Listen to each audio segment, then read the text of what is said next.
आहे तांदूळ आणि भाज्याचं सूप, एकदम डिलिशियस, सुंदर चवीचे आणि दिसायला सुंदर आणि पौष्टिक। एक वाटी सकाळी घ्या आणि सकाळच्या नाश्त्याला सुट्टी द्या।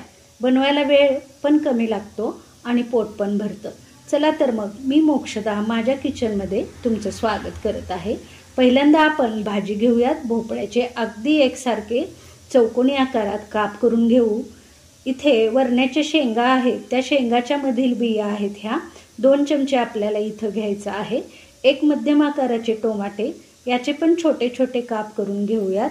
भाज्या चिरून झालेल्या आहेत। आता 1 चमचा काळी मिरी खलबत्त्यात वाटून घेऊयात। जास्त बारीक न करता थोडीशी मोठेच काढून घ्यायचे आहे। सूप पिताना त्याची चव मस्त लागते। जेव्हा मिऱ्यांचे छोटे बाईट्स दाताखाली येतात त्यावेळेस अगदी सुंदर लागतात। अगोदर पूड न बनवता ताजाच बनवूयात, म्हणजे त्याची चव आणि सुगंध उडून जाणार नाही। आता गॅसवर पॅन ठेवूयात। आता या पॅनमध्ये 1 चमचा लोणी घालून त्याला वितळू द्यायचं आहे। आता यामध्ये अर्धा कप किंवा अर्धी वाटी तांदळाचे पीठ घ्यायचे आहे। आता हे पीठ आपण यामध्ये टाकूयात। अगदी मंद गॅसवर करपू न देता हे पीठ 3 मिनिट भाजून घ्यायचं आहे। पिठाचा खमंग वास येत आहे। आता गॅस बंद करून घेऊयात। 1 कपामध्ये पाणी घ्यायचं आहे।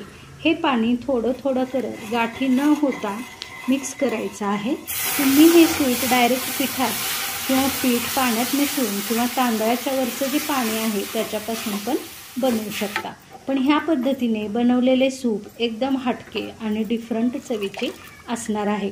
4 कप पाणी आपण ढवळत एकसारखे थोडे टाकत जायचे आहे। हे पहा 4 कप पाणी टाकलेलं आहे। आता गॅस चालू करूयात आणि ह्याला ढवळत 5 मिनिट शिजू द्यायचं आहे। 2 उकळ्या येऊ द्यायच्या आहेत। अधूनमधून हलवत राहूयात, नाहीतर तांदळाचे पीठ तळाला चिटकेल। मस्त सुगंध सुटलेला आहे। अजून तर आपण ह्यात काहीही टाकलेलं नाहीये। शिजून घट्ट होत आहे। आता यामध्ये चवीनुसार मीठ आणि काळ्या मिऱ्याची वाटलेली पूड 1 चमचा घालूयात। 5 मिनिट शिजवून घेऊ। दाट झालेला आहे। आता दुसरीकडे दुसऱ्या गॅसवर पॅन ठेवायचा आहे। यात 1 चमचा लोणी टाकून यामध्ये आपल्याला अद्रकाचं जे खीस आहे ते खीस भाजून घ्यायचं आहे। गॅस थोडासा मोठा ठेवा आणि त्यानंतर भोपळ्याचा काप आपल्याला इथं टाकायचे आहेत। आता हे भोपळे हलकेसे भाजून घ्यायचे आहेत।